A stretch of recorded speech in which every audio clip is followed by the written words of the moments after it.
ఈ యొక్క ఓటును నమ్ముకోకుండా స్వచ్ఛమైన ఓటును మనం ఒక్కసారి ఆలోచన చేసి మన గ్రామానికి మంచి నాయకుడైతే మనకు బాగుండేటువంటి ఉద్దేశంతో ఈ యొక్క ఓటుతోటే మన యొక్క మంచి నాయకుడిని మరి ఎన్నిక జరుగుతుంది కనుక దయచేసి ఈ యొక్క ఓటు మరి మద్యానికి కళ్ళకు సారము అదేవిధంగా కులాలకు మతాలకు రాజకీయాలకు అతీతంగా స్వచ్ఛ మరి నిజాయితీగా ఓటును తెలియజేసుకుంటూ అదేవిధంగా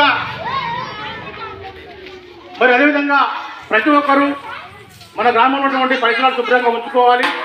మరి గ్రామాన్ని మరి నిన్న ఉడక వర్షం పడ్డది.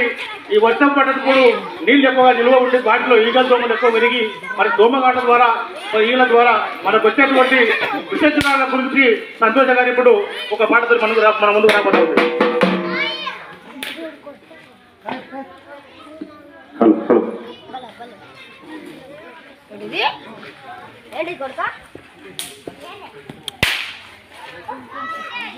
ఇంటి చుట్టుపక్కల చెత్త చెదారము ఈగలకు దోమలకు పక్క నివాసము.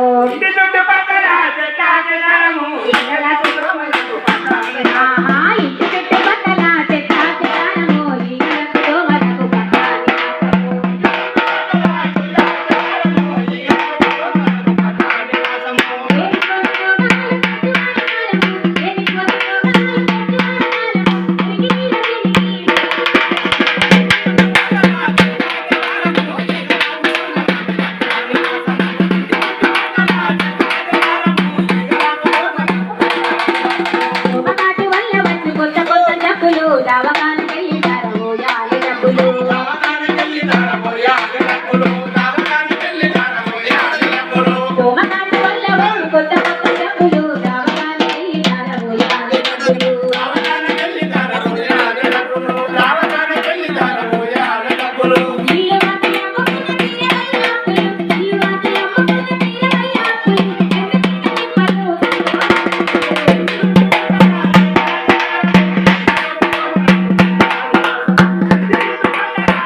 కొబ్బరి